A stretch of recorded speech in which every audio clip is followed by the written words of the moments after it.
sumamente importante, pero sumamente importante. Todos los temas son importantes, ¿verdad? Pero quiero hablarte de algo de lo que quizás no estás entendiendo. Hermano, escucha, no estás entendiendo, cabezón. Y cuando digo cabezón, no te ofenda, hermano. Te estoy tratando de decir cabezón es aquel que, ¿viste?, guarda y guarda, pero no sabe qué hacer con lo que guarda. Es un cabezón.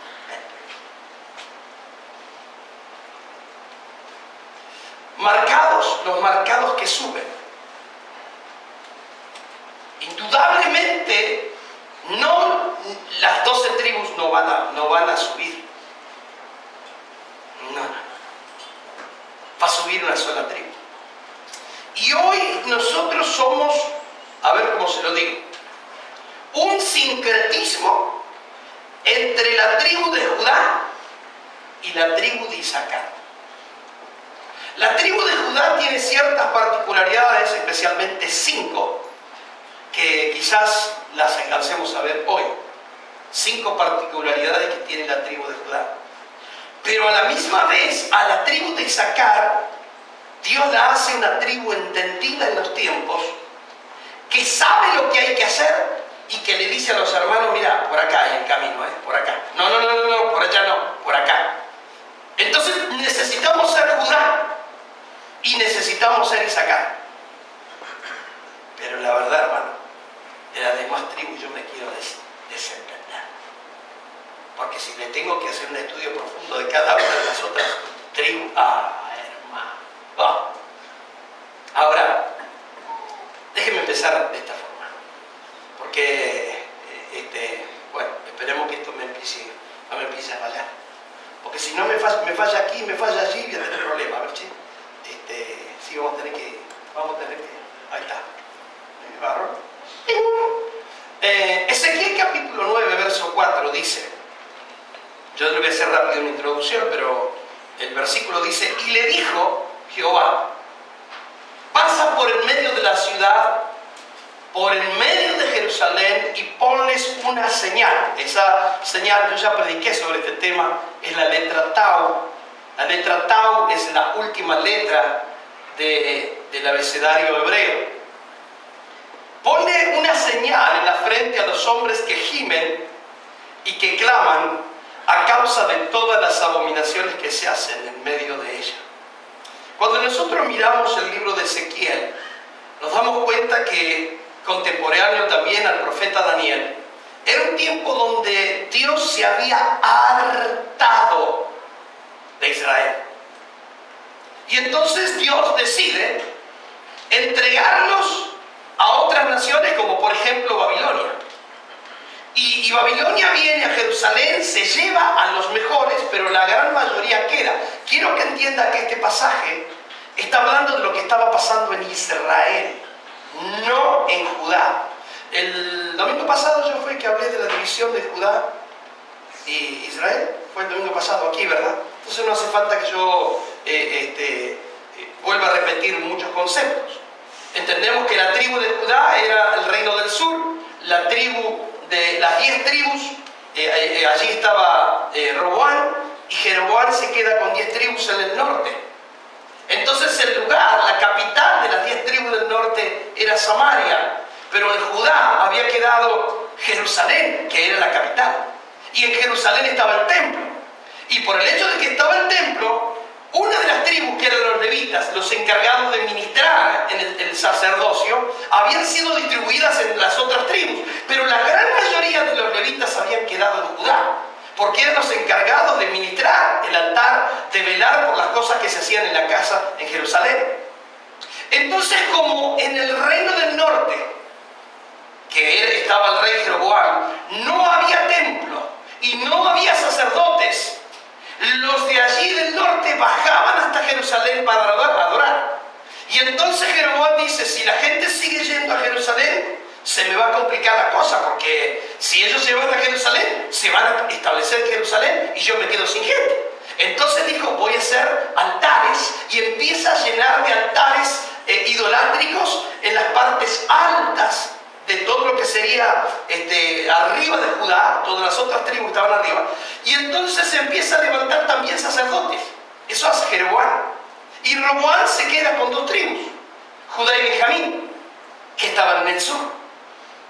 Y esto lleva a que en el momento en que se escribe esto, tenemos que entender que ya Dios se había airado de tantas cosas que le decía a Judá y de tantas cosas que le decía a Israel. Por eso entendemos que un israelita no es judío, pero un judío sí o sí es israelita. A ver si me entienden. Judío es el que viene de la tribu de Judá. No todos los israelitas eran judíos, pero todos los judíos eran israelitas. Bueno, espero que el Espíritu Santo se la aplique a eso. Pero también estuvimos viendo de que hay judíos, en Apocalipsis 2.9 y Apocalipsis 3.9 dice que hay judíos que no son judíos. Es decir, hay judíos que tienen la estirpe, que tienen, si pudiéramos decir, nacieron en Judea, pero Dios dice, son judíos que no son judíos. ¿Cómo judíos? Sí, porque Romanos después explica con toda claridad en el capítulo 2 de que hay judíos que son judíos en lo externo, pero no son judíos en lo interno. Y nosotros necesitamos ser judíos en lo interno. Y el apóstol Pablo en Romanos y en el libro de Hebreos, en el capítulo 8, también está hablando de que ahora nosotros somos judíos, porque de los 2 pueblos gentiles, que son todos los que no son judíos, y judíos, de los 2 pueblos hizo uno, que es la iglesia. Entonces la iglesia es judía.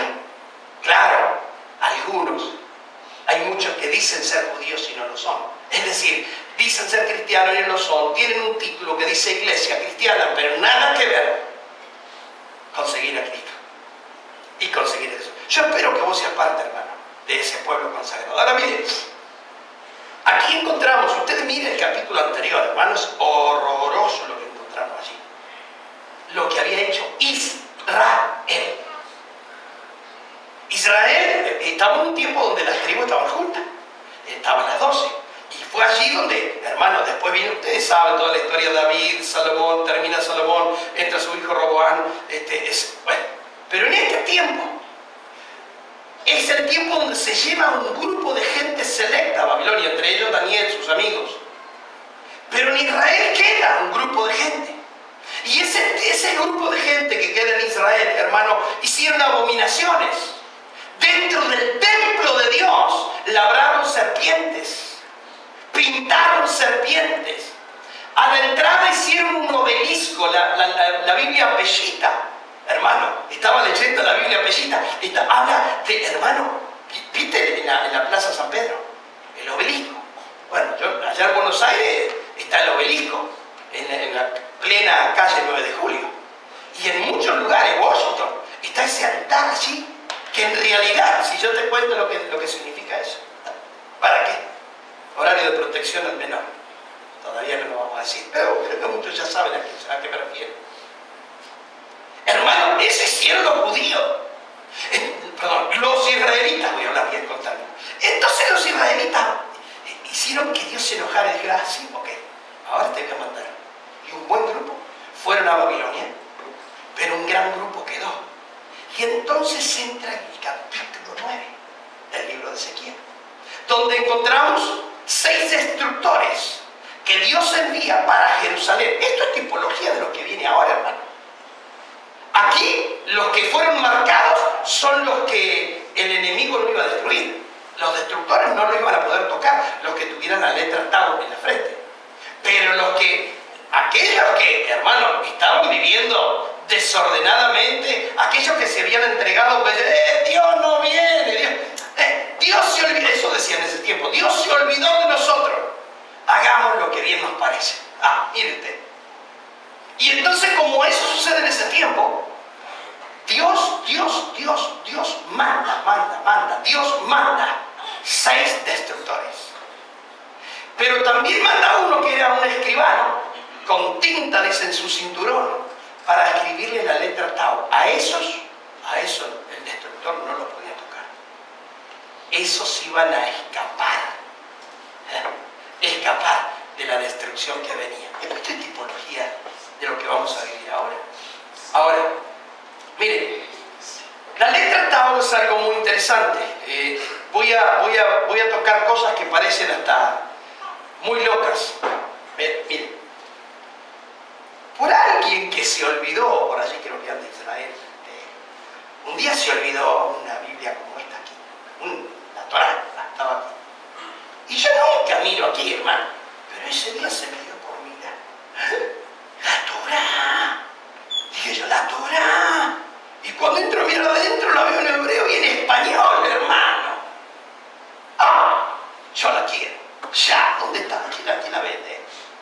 Y entré a buscar, ¿sabe dónde fue hecha esta Biblia, hermano? En Argentina.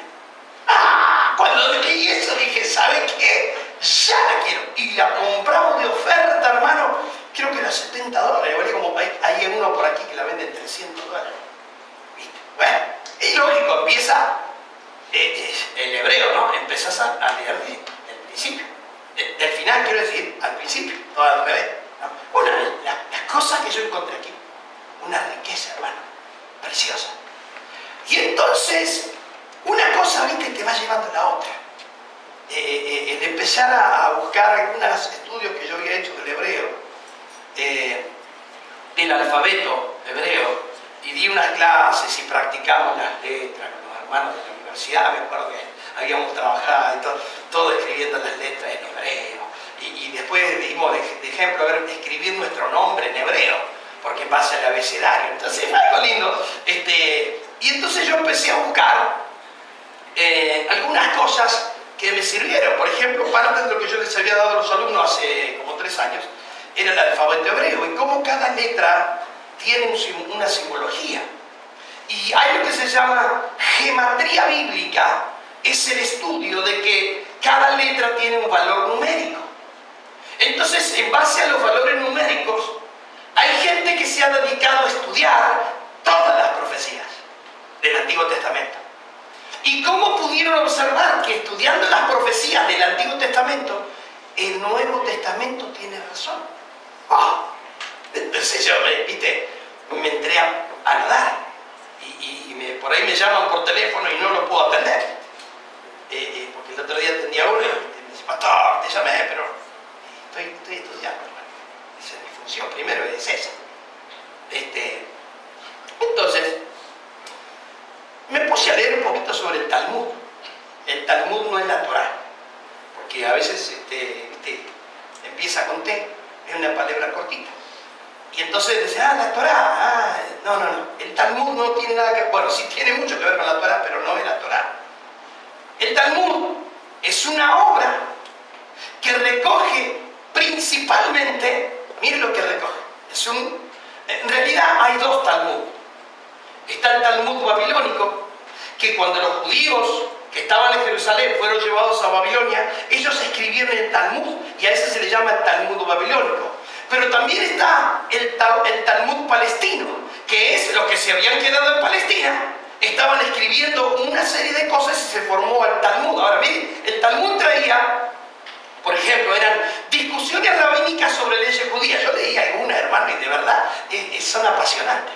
Porque son como que ellos ven alegorías, ejemplos, y entonces se hace, viste, que el judío se hace pregunta, viste, es curioso, preguntón. Entonces hace pregunta y el rabino comienza a contestar con una historia, con un cuento, y te quedás loco. Hay que leer el Talmud, es muy interesante. No digo todo, viste, pero es interesante. Bueno, discusiones rabínicas sobre leyes judías, tradiciones y costumbres, narraciones y hechos, parábolas, historias, leyendas. Y ellos buscaron Génesis, Éxodo, Levítico, Número, Deuteronomio, los primeros 5 libros, que es la llamada Torá. Y entonces en base a eso hicieron una obra, que es el Talmud, que es lo que nosotros pudiéramos decir la tradición hebrea. Es lo que la tradición dice de lo que Dios dice en la Torá. Entonces el Talmud es algo interesante que nos va a arrojar una serie de datos importantes para poder entender por qué estamos en el 2000. Perdón. ¿Sabes cuántos días quedan para fin de año? Porque a veces estamos tan despistados que ni siquiera encontraste el 23 de diciembre, te diste cuenta que mañana es 24, Nochebuena, y después, y vos decís, no puede ser, se me fue el año. 49 días faltan para fin de año. Porque después de 49 días, empieza el 2018. Y entonces yo quisiera ver qué dice el Talmud. ¿Qué dice la Torá? ¿Y qué dice? Y ahora cuando yo le diga esto, te va a pensar mal, pero no importa. Piense mal de mí, no importa. Lo importante es lo que Dios piense, ¿verdad? La Cábala, o Kabbalah, como se habla. Antes que nada, antes de entrar a esto, quiero que entienda que si usted entra hoy a googlear un poquito, se va a dar cuenta que muchos famosos dependen de la Kabbalah o Cábala.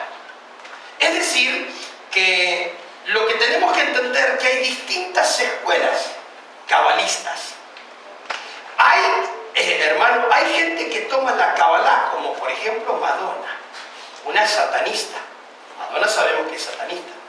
Y ella se metió en una escuela cabalista para poder entender lo que tiene que decir. Mire, indudablemente hay herejías grandísimas por leer o estudiar ciertas escuelas del Cábala. Ahora, hay escuelas que realmente se han dedicado a un estudio profundo de la Torá. Y no por eso todo es herejía. Ahora, yo quiero que entienda bien, esto no es un libro inspirado por Dios, Cábala. No. Pero hay aportes, así como la ciencia puede hacer aportes importantes para demostrar de que la Biblia tiene razón. Hay estudios que se han hecho en algunas escuelas cabalistas que muestran, hermano, que la Biblia es revelación de Dios.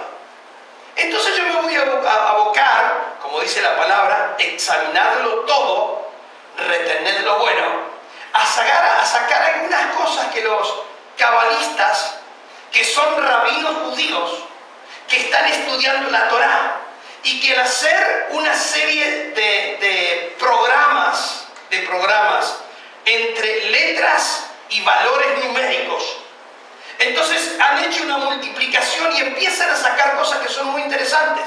Que por cierto, tenemos que entender que el que estudia en profundidad el hebreo, solamente el hebreo, sin mirar la Cábala, nos damos cuenta que hay cosas que estudiando la Cábala están diciendo que la Biblia tiene razón. Ya se lo explico. Es un sistema de interpretación mística y alegórica de la Torá. Una buena escuela. Hermano, a ver. ¿Usted sabía que en las estadísticas del mundo, dentro del cristianismo, están los mormones? Están los testigos de Jehová. Es decir, dentro de las estadísticas nos ponen a un mismo nivel. Católicos, evangélicos, testigos de Jehová, mormones, todo. Para ellos, para la estadística, todos somos cristianos. Hermano, mi escuela no pertenece a una iglesia católica apostólica romana. Nunca, ni lo será. Tampoco a una religión como los mormones ni los testigos de Jehová. Entonces, dentro del cristianismo hay distintas escuelas. De la misma forma, dentro de las escuelas de Cábala hay distintas y muy, hermano, abismales. Ahora, yo voy a después darle el dato de una para que usted estudie, si quiere, ¿no? De la que me parece que es bastante ordenada y de donde yo me saco un montón de información. Pero lógico, no todo lo que me dice eso, yo digo sí, amén. Hermano, yo le pongo un filtro, ¿viste? Primero, a ver qué me dice el Espíritu, que está dentro mío, no el Espíritu humano. El Espíritu Santo que está dentro mío, a ver qué me dice, si lo que está diciendo, el de adentro me dice, seguí leyendo. O Dios me dice, esto tiene un gusto a herejía baja. Es muy bien, mire, le voy a decir por qué. Cábala significa recibir. Y en realidad no es que los que estudian Cábala estudian magia o estudian suerte. No se trata de magia o de suerte, sino una escuela, una disciplina en la cual ellos dicen, nosotros recibimos una tradición y por medio de esta tradición que tenía que ver con el Talmud, ¿no? Las cosas que se escribían en el Talmud tenían que ver con lo que la Biblia decía. Entonces, hablando de una escuela cabalista seria, significa tradición recibida. En realidad, cábala significa recibir. Fíjese usted, importante. Por eso hay que ver de dónde va a recibir. Por eso Madonna y un montón de filósofos, un montón de gente de la farándula, famosos, quise decir, de famosos, se han dedicado ahora a estudiar el Kabbalah porque es la moda. Ustedes pongan en Google, ahí pongan Kabbalah y se van a dar cuenta. Es la moda. ¿Por qué? Porque dice, yo tengo fama y dinero, ahora quiero ver cómo voy a ser feliz. Y entran a estudiar el Kabbalah y el Kabbalah le da cierta tranquilidad espiritual. Pero hay que ver de dónde procede esa escuela cabalista. ¿No? Hay que tener mucho cuidado al leer. Por eso no es algo que yo recomiendo que lean si no tiene por lo menos un seminario de 3, 4 años. ¿No? Esta página www.dimensiones.com es la página de una escuela cabalista que de verdad, hermano, es demasiado profunda. Ahí tenés un montón de ventanas para entrar y sacar datos y esto y aquí. Está buenísimo. Para mí está muy buena. Lógicamente hay un montón de cosas que no comparto, pero me arriesgo, digamos así, a estudiar porque puedo sacar algunas cosas importantes de allí. Ahora, aquí nosotros entendemos, esto es el abecedario. Yo no lo pude hacer más grande, pero estas son las letras hebreas. Aleph, Bet, Gimel, Dalet, Hei, Vav, Sin, Jet, Tet. Son 22 letras. Y le dije que la letra 22 es Tau. Quiero que entienda que esta es una de las formas de escribir el hebreo, pero hay otras formas. Por ejemplo, creo que la Reina Valera del 60 le dice Tav, no Tau, sino Tav, pero en realidad estamos hablando de la misma letra, 22 letras. Ahora, en gematría bíblica, gematría, acuérdense que es lo que nosotros tomamos como el valor numérico que tiene cada letra. Esto es importante, miren. Comenzamos con la letra Aleph y es número 1. Aleph significa 1. Bet, 2. Gimel, 3. Pero cuando llega al número 10, que es Yud, a la 10, empieza a multiplicarse, es decir, del 10 al 20, 30, 40. Cuando llega al 90, la letra Tzadik, que tiene un valor numérico de 90, Kuf salta al 100. Y del 100 hay solamente 4 letras, que es 100, 200, 300 y 400. Entonces no es que uno dice, toma el abecedario hebreo, Aleph, Bet, Get, y digo, todo. Entonces, Tau es 22. No. Tau es 400. El valor numérico es 400. Ya va ahí, no se preocupe. Si usted piensa que está en una clase de hebreo y se va a aburrir, no se va a aburrir. Ya va a ver. Pero lo cierto es que algunas escuelas cabalistas dicen, escuchen, que nosotros hoy en día estamos en la letra Jim, la letra 300, valor numérico 300. Y que entraríamos en 2018 a la letra Tau.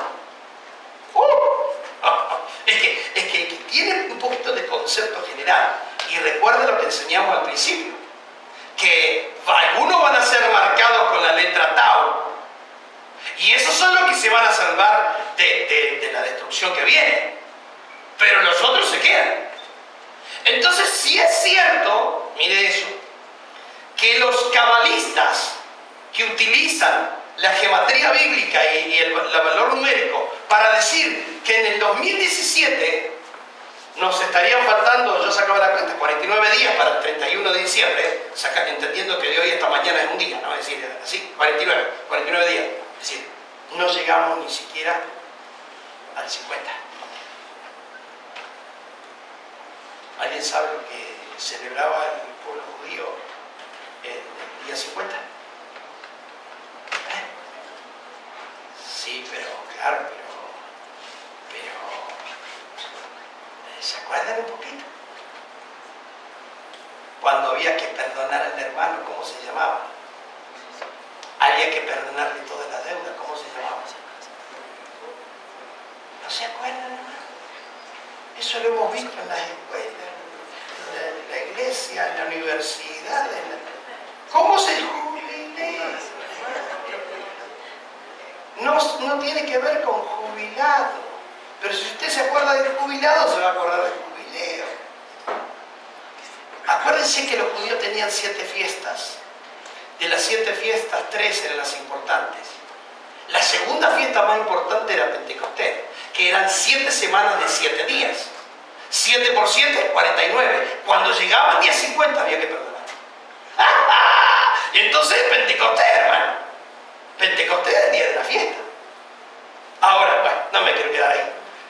Lo importante es que hay escuelas que están diciendo que estamos en el 300, che. Que nos faltan 49 días. A ver, miren. Esta es la letra Shin. Yo enseñé sobre esto. La letra Shin tiene un significado que es cambio. Acuérdense que Shin es la letra con la cual se escribe Shekinah, Shalom. De eso yo lo he enseñado, hermano. Y enseñé cómo la letra Shin es todo lo contrario a la letra del arameo, que son 3 hacia abajo, y que habla de corazón no arrepentido. Ahora, la letra Shin, o Sin, miren, cuando usted agarra el Salmo 119, que el Señor nos lo dio en esta semana, los que vienen, por supuesto, a orar a la mañana, nos dio el Salmo 119. Y en el Salmo, miren, qué casualidad, toqué un versículo que tiene que ver con la letra Shin. Oh, eso, hermano, fue en la semana. Yo ni nada que ver con esto. Los que vienen en la mañana a orar lo saben. Pero ahora van a entender por qué. No se pronuncia gematría, sino gematría. En la gematría bíblica el valor numérico de Shin es 300. Y por ejemplo, cuando entramos a buscar en la Biblia, encontramos que 300 años caminó Enoc con Dios y se lo llevaron. A ver si entiende lo que le estoy diciendo. Enoc es tipología de la iglesia que se va. Enoc es tipología de los que no se quedan y no pasan la gran tribulación.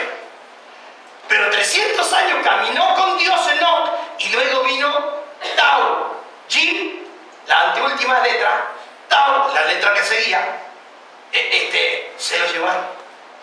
Miren qué interesante, hermano. Miren, esta es una, por ejemplo. La segunda es que cuando Noé se pone a trabajar en el arca y lo termina, lo empieza a medir, porque Dios le había dado la medida, una de las medidas del prototipo del arca que salvaría a gente, y esto es muy importante, hermano, salvaría de en medio de las aguas. Porque el arca no estuvo, no se fue antes, el arca estuvo en medio, pero se salvó, porque la inundación fue sobre toda la tierra.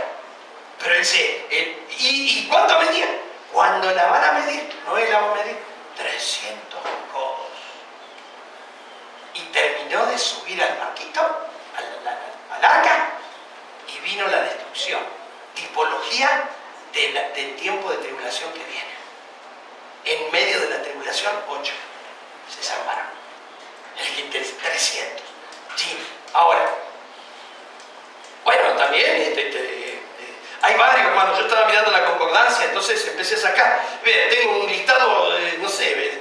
Yo pensé que 300 era un número que no tenía tantas aseveraciones en la Biblia. Sin embargo, debe haber por lo menos como 40, 50 aseveraciones de que la Biblia habla 300.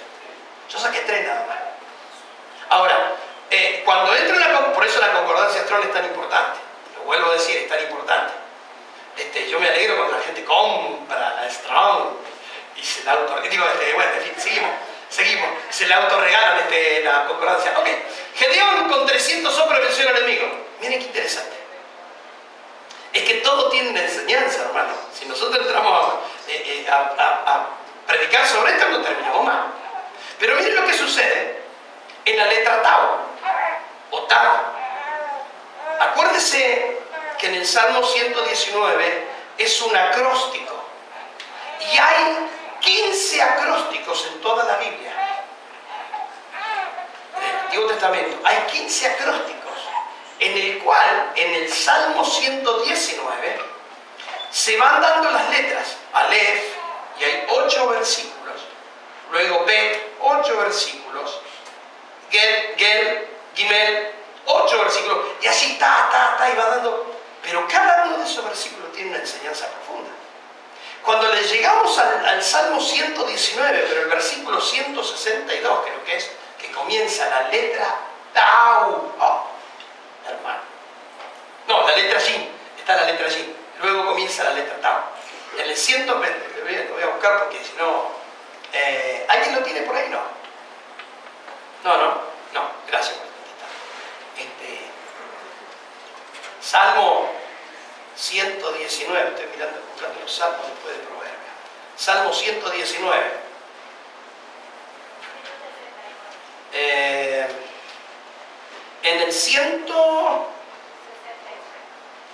En el 169 comienza la letra Tau, pero en el 161 empieza la letra Jin.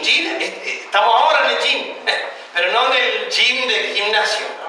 Bueno, sería bueno que también algunos tomaran cintura con el gimnasio iglesia, no el otro gimnasio. Ok.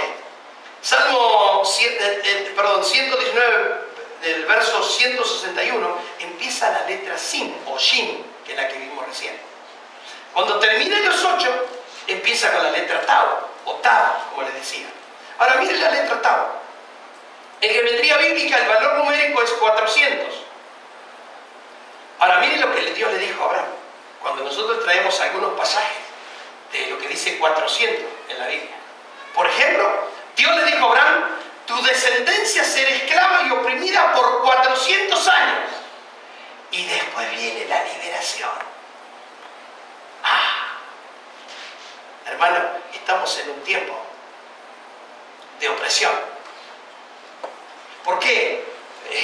Es claro, porque el príncipe de este mundo es Satanás.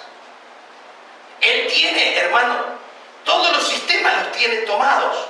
El sistema familiar, el sistema económico, el sistema educativo, todos los sistemas están tomados por el diablo.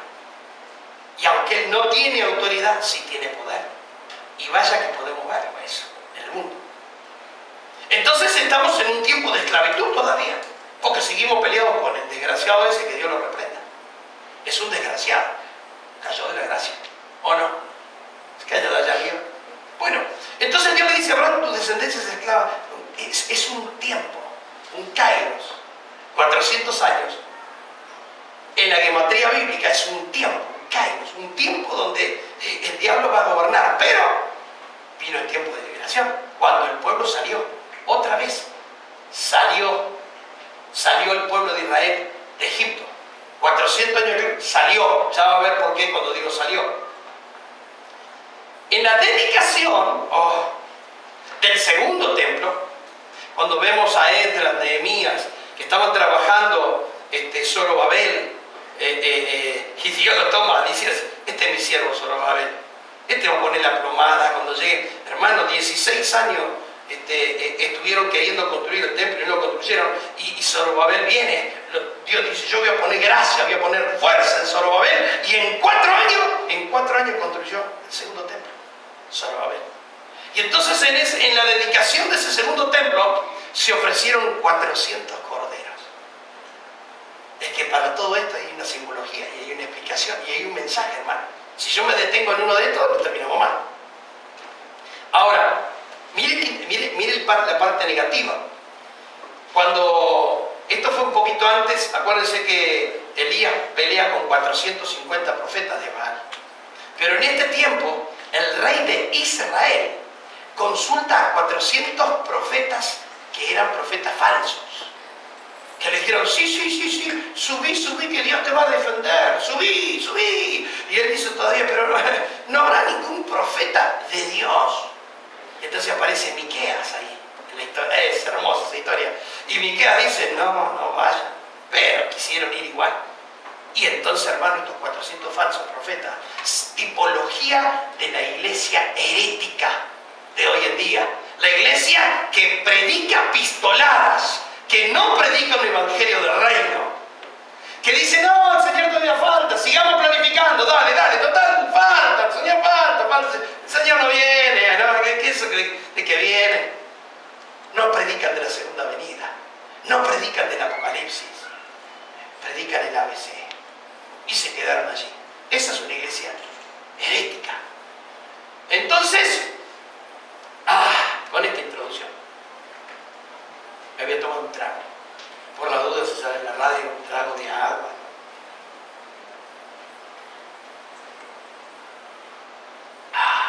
Qué rica, linda. Qué rica, linda. ¿Sabe cuánta botella de esa me volteo por día? Oh, bueno.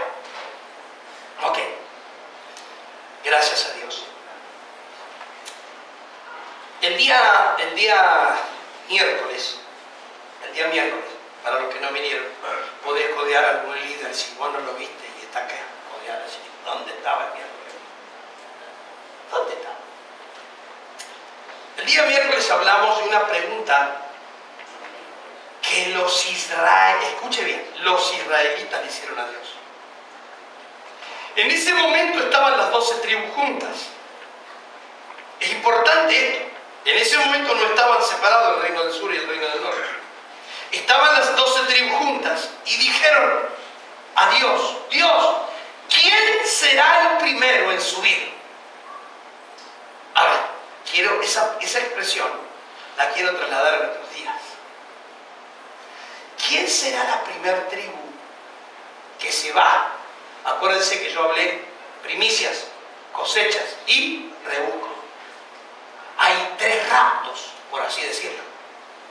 Primicia son los que se van en el primer viaje. Cosecha son los que van a ser salvos, pero en la gran tribulación. Y rebusco es cuando pasen, hermano, los 1000 años y todavía hay un grupito que se va a salvar. Rebusco, lo que queda, digamos. Entonces tenemos que entender, y esto sí que es importante, que la pregunta que Israel se hace, el Israel espiritual, es que debemos hacer no es quién va a subir primero, quién es la tribu que se va. Y entonces dice el libro de Jueces, Dios le contesta y le dice, primero subirá Judá.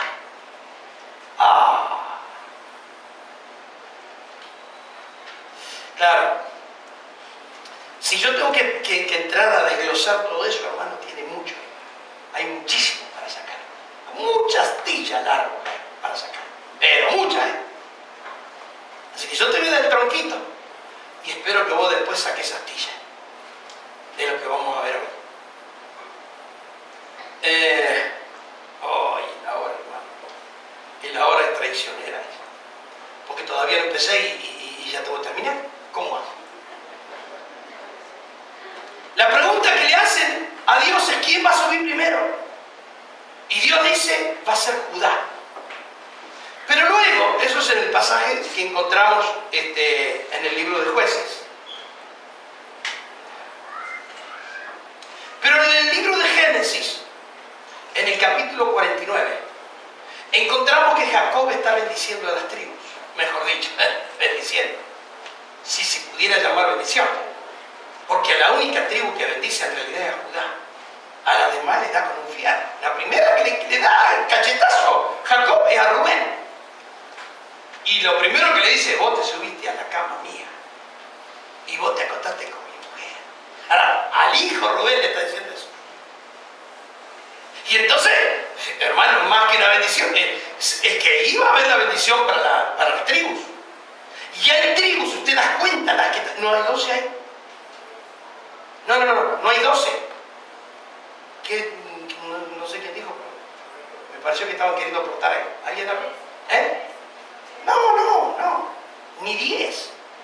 Sí, claro, pero me refiero, en el momento donde va a dar la bendición, no se nombran las 12.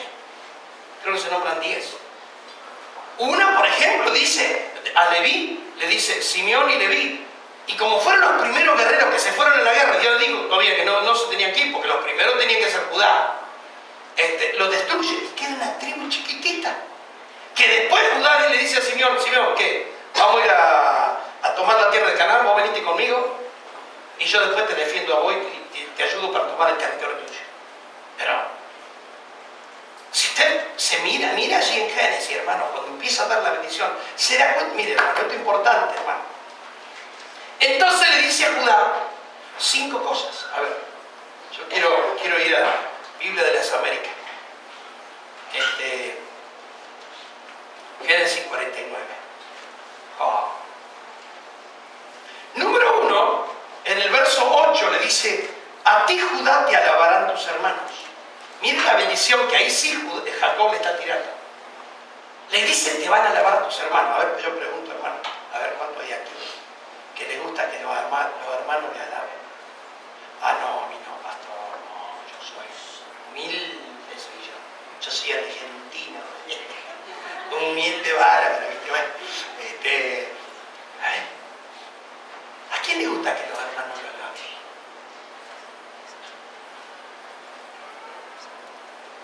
Entonces lo que tenemos que preguntar es, ¿en qué momento lo van a alabar a Judá? Claro, como Dios dice que Judá es la primera que se va, la primera que sube. Cuando Judá sube, los hermanos empiezan a decir, mira vos, este tenía razón. Mira. Esto que estaban predicando, esto que es incansable, que decían que el Señor viene, que el Señor viene, tenían razón, mira. Era gente sensata, era gente entendida. Pero mientras tanto se burlan. Se burlan de Judá espiritual. No quieren creer. Entonces lo primero que dice el verso 8, a ti Judá te alabarán tus hermanos. Y le dice más, la mano de Judá, en otra versión dice, la mano de Judá está sobre los enemigos. Por eso los otros lo alaban y dicen, tenía razón este. Es fuerte este. Judá no es cualquiera.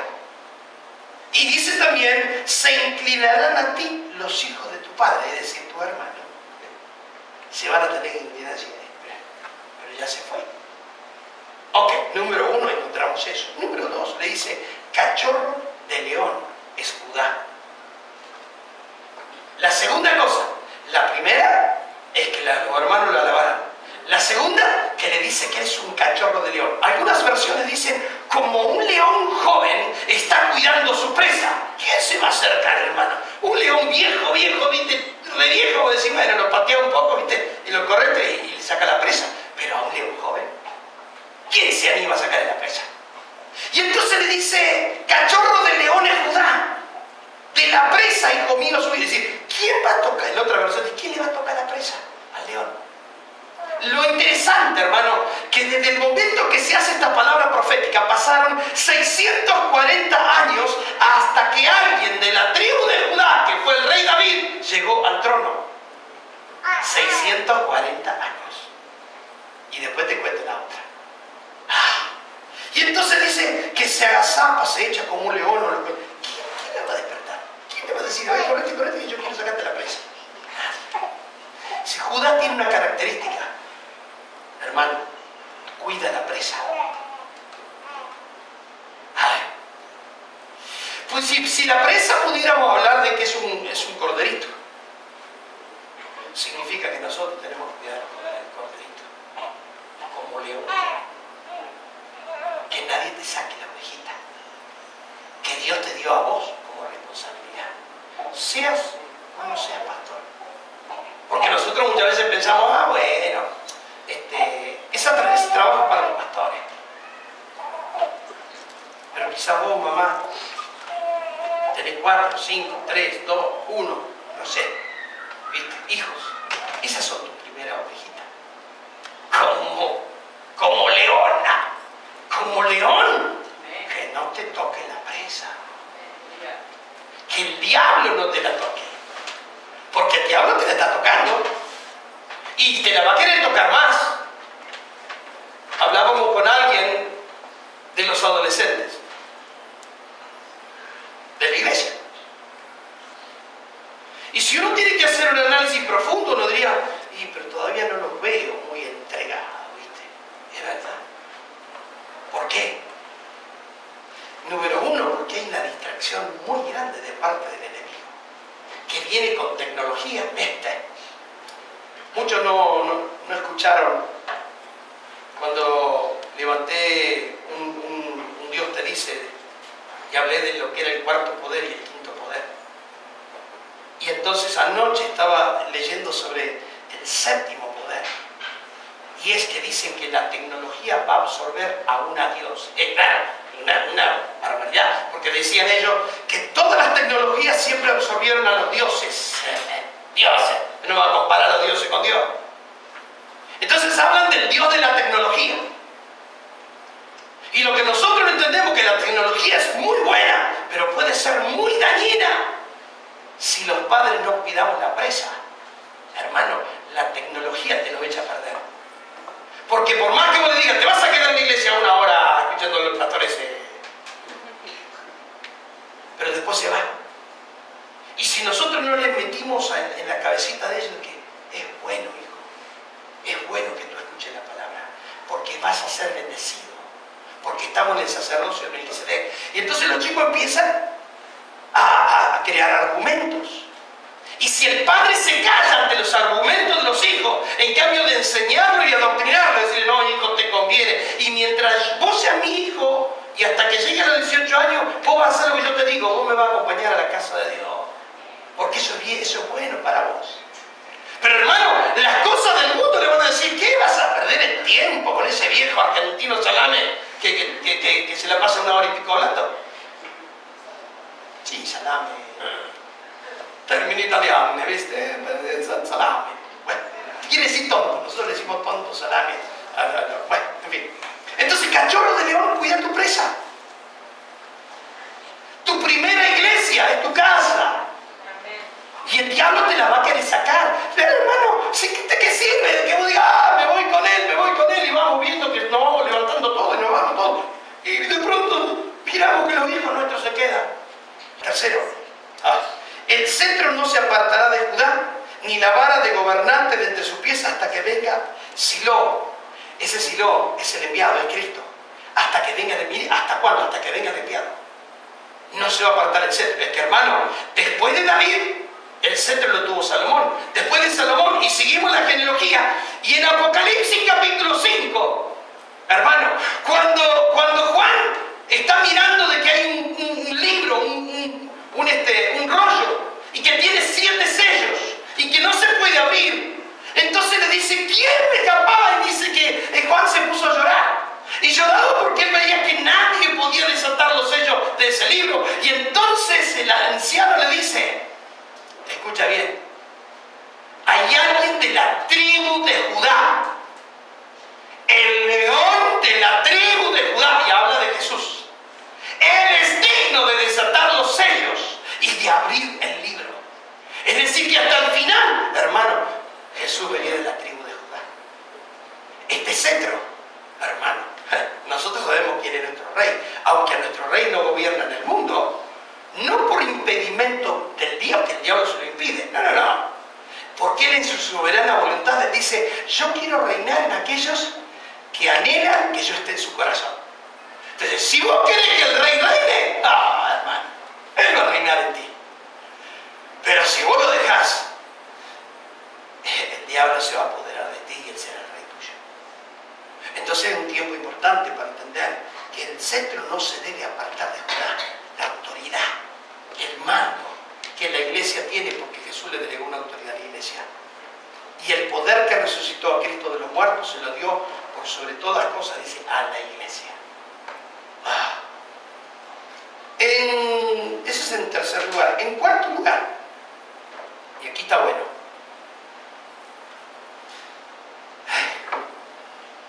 dice esta versión que Judá ata el asna a la vid.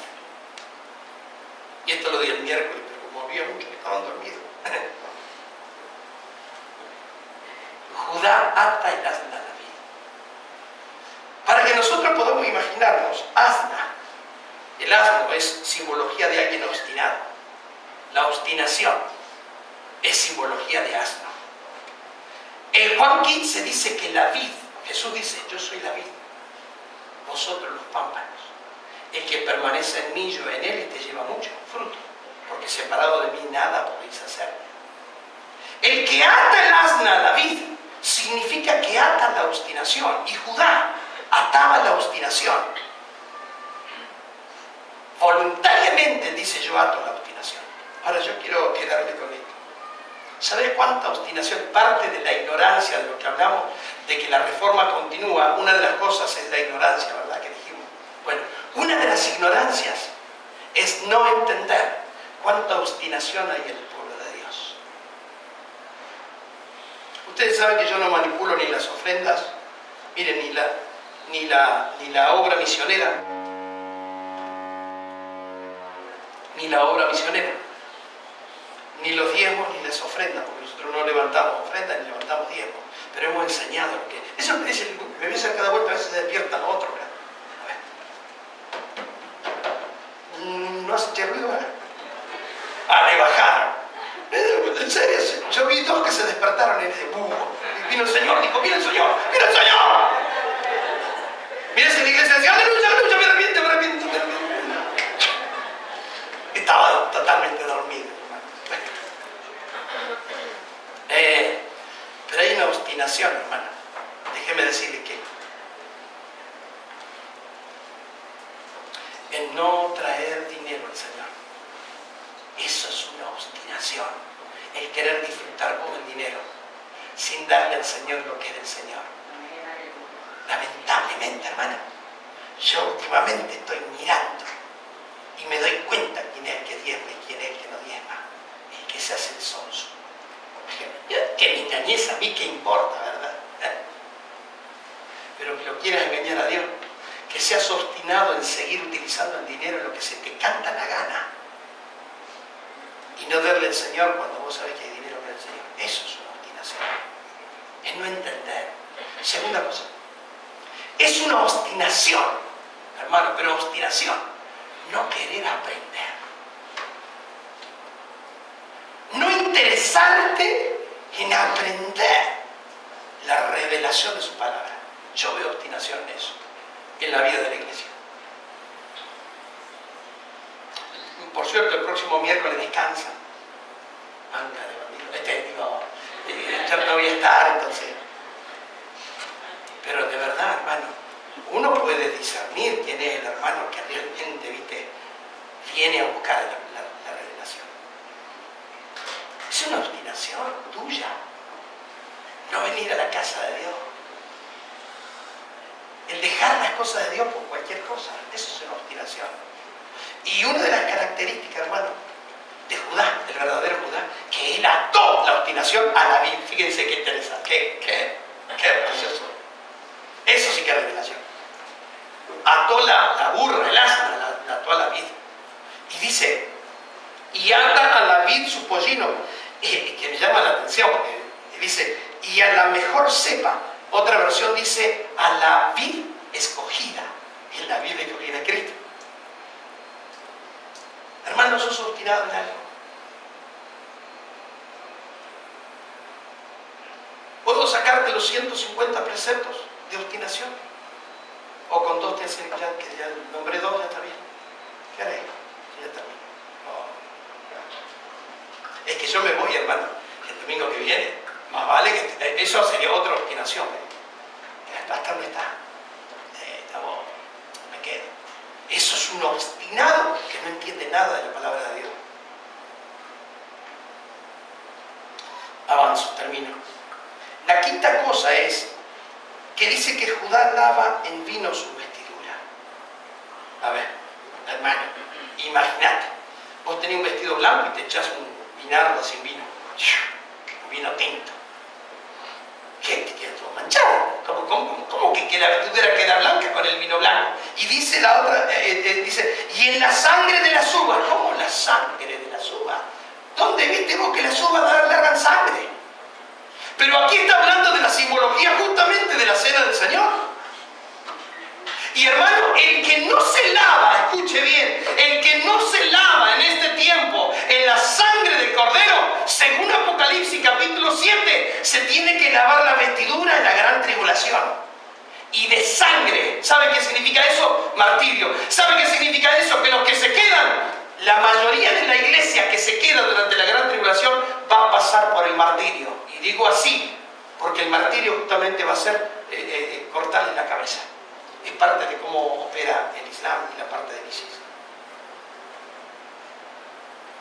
Entonces, si no te lavas la ropa ahora, hermano, en la gran tribulación te la van a tener que lavar, si permaneces. Entonces yo digo, hermano, perdóname que te diga de esta forma, ¿viste? Soy argentino, a veces me sale el argentinismo. No seas salame, hermano. No seas sonso. Si vos sabés que allá vas a sufrir, te van a cortar la cabeza, ¿para qué vas? ¿Por qué no empezás a hacer caso ahora, hermano? ¿Por qué no lavas tu vestidura en la sangre del Cordero? Te dejas de darle rienda suelta a los deseos de tu carne, de pecar, de las cosas de la carne. Hermano, estaba ministrando en estos días, le decía a un hermano que trabaja en un restaurante, y le decía, ¿sabes qué? Tened cuidado, porque en el restaurante, ¿sabes qué? Hay deseos de la carne, son espíritus que provocan, porque hermano, en el restaurante, ¿a qué vas vos? ¿A comer y a tomar o no? Bueno, algunos irán a mirar, qué sé yo, ¿viste? Pero el que va al restaurante va a comer y a tomar. Va a cubrir el deseo de la carne. De la misma forma de aquel que va a una boutique. No hace falta que sea, ¿cómo es la Secret? ¿Cómo se llama? Victoria's Secret. Que hay toda ropa, ¿viste? Así, qué sé yo, ¿viste? Seducción, todo eso. Hermano, al lugar donde venden vestidos.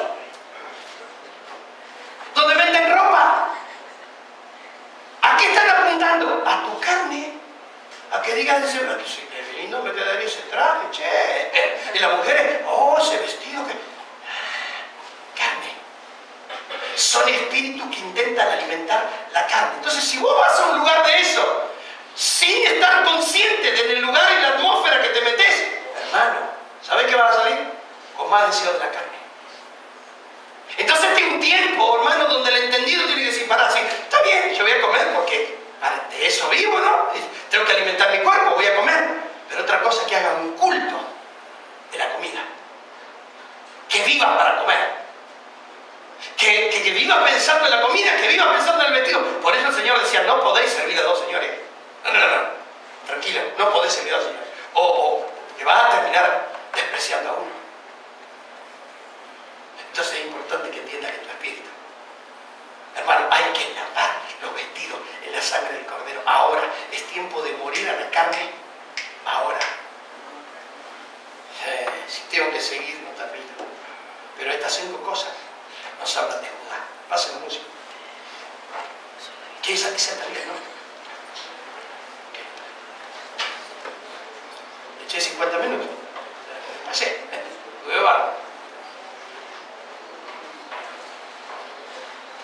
A ver, Peticia, si podemos poner las letras. Las letras no del coro, sino de las estrofas. Miren esto.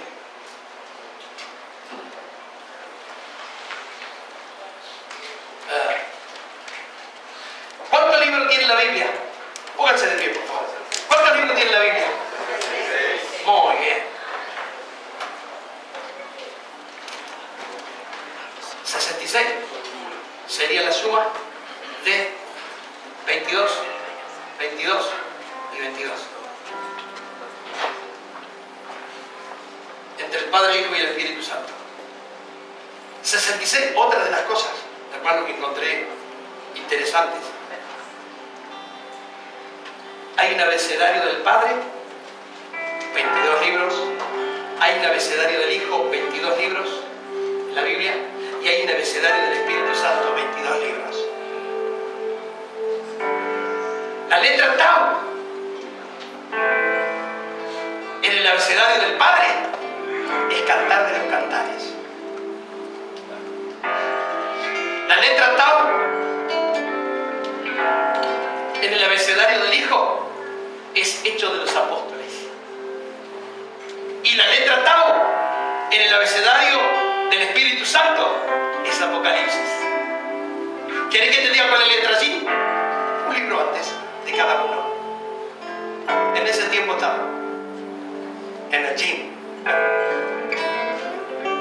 ¿Qué irá a pasar en el 2018, hermano? Yo estoy tan expectante.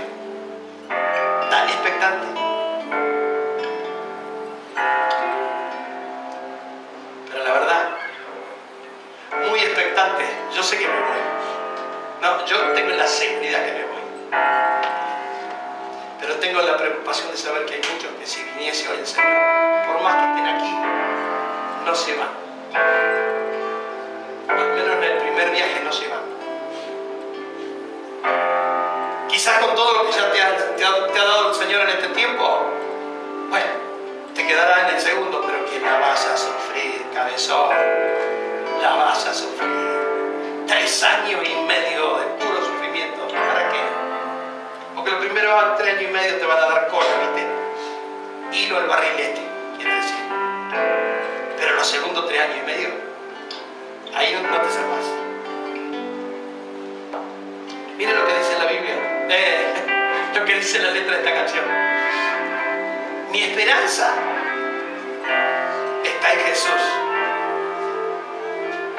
A menos mal que es justicia divina, en su justicia, porque Él es justo, hermano. Porque Él es justo, no se va a llevar a todos en el primer viaje. Él es amor. Y amor, viste, compasión, pero Él es justo, hermano. Mirá si en el primer viaje nomás, yo me voy con el anticristo. Qué injusto, ¿verdad? Pero como Él es justo, hay un lago de fuego que está preparado para el anticristo. Hay cielo nuevo y tierra nueva para mí. Espero que cuando diga yo, vos digas yo también. A mí también. Y hermano, tiene que ver con esa cruz de la que hablamos el domingo pasado. Es lo que sigue. Mi hermano, que de nadie más dependeré. Y cuando ahí en esa canción dice nadie, hermano, es nadie. Es decir, no dependa del pastor.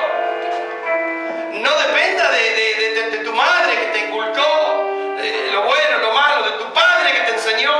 No. De nadie más dependeré, solo en su nombre confiaré. Porque dice la Biblia que en el último tiempo muchos Cristos vendrán. Muchos Cristos vendrán. Pero hermano, vos tenés que depender del Señor. Y para que dependa del Señor lo tenés que conocer.